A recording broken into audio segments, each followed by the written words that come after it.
birthday in the house. Here at the Rod Squad, we had a birthday. So excited to celebrate.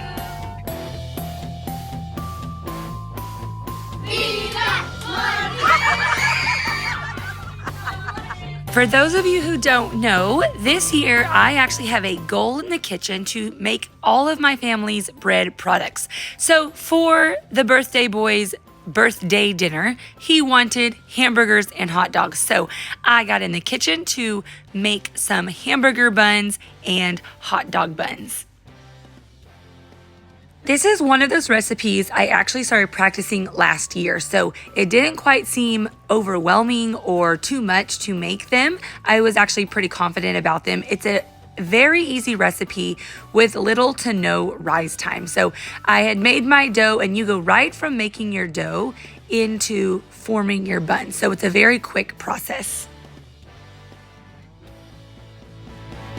And for our family of 9, I actually always double the recipe, and I do half bun for hamburgers and half hot dog buns. So there I had finished making all of the hamburger buns, and here I'm using the second half of the dough, and a little one wanted some dough to play with, so they really like to play with it. I mean, I guess it's no different than Play-Doh. Probably the original Play-Doh was like bread dough. But anyway, so now I'm breaking these back into 8 pieces. So I got 8 hot dog buns and 8 hamburger buns from this recipe. So you saw earlier, I kind of do a roll technique for the hamburger buns, and here for the hot dog, I kind of make a rectangular-ish oval, and then I fold the 2 edges together and pinch a seam down the middle, tuck under the ends, and then I will roll it on over, and that will be it. That will be our hot dog bun.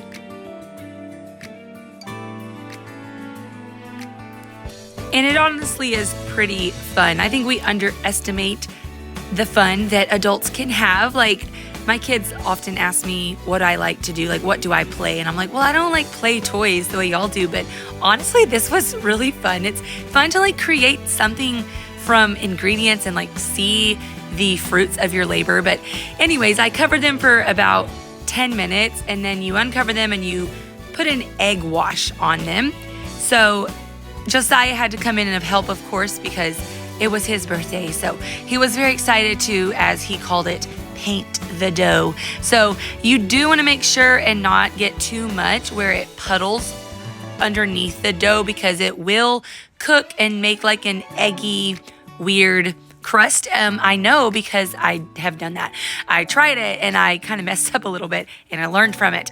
And so then I just sprinkled on some sesame seeds to make it look nice and fancy, and got them put in the oven. They only bake for 9 to 11 minutes, and they come out beautifully golden because of that egg wash.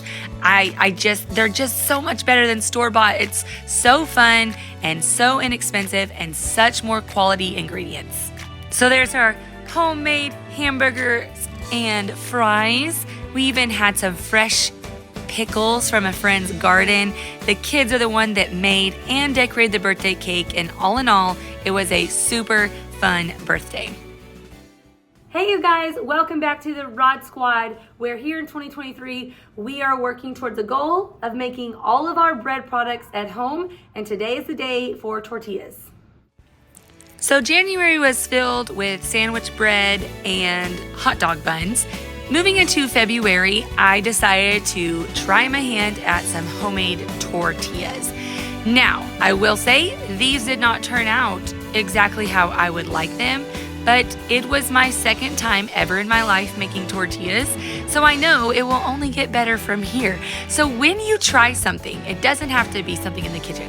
When you try something and it doesn't turn out great the first time, do not be discouraged, you guys. Don't quit. If it's something you really want to learn, something you really want to do, something you really want to pursue, keep trying. They always say true failing is falling and not getting back up. So I added cold water. I should have added warm water. I didn't know that until it was too late. You're going to make mistakes as you're learning something new, because that is literally part of the process. We know this for our kids. We teach this to our kids, but I think sometimes we forget it as adults that if you are learning a new skill, you're not going to do it perfect the first time, and that is okay.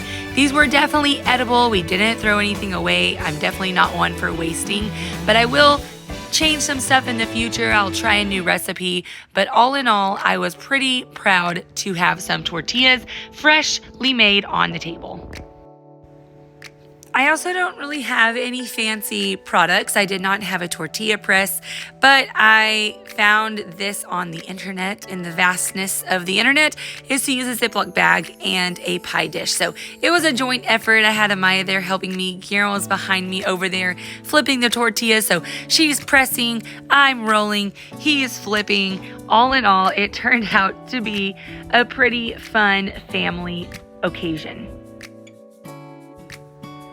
And even though it wasn't perfect, we did in fact make tortillas on this night. So we were still all pretty proud of ourselves. Again, I can always get better, but they turned out pretty good for the night. So we just had some beans and some taco meat. I kind of more so did like a taco bowl. So I just layered it with scoop of rice, a scoop of beans, a scoop of meat, topped it with some queso fresco and some guacamole, and it was a pretty yummy dinner that satisfied everybody.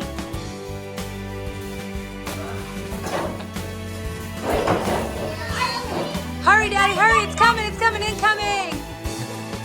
So whatever you are trying to accomplish this year, whatever goal you have in mind, don't give up. As I sat here and watched my 3-year-old try to get this bath tissue into the bathroom, it just proved to me over and over again that it's okay to struggle. Hard does not equal bad, and that there's so much accomplishment when you actually do a difficult task that is worthwhile doing and you accomplish it. Not perfectly, not wonderfully every single time, but you work hard, you put in the time and the effort, and you learn something new. So make sure and like this video, subscribe to our channel, and stick around for all of our healthy life adventures and endeavors. You guys have a very blessed day, and I hope to see you next time.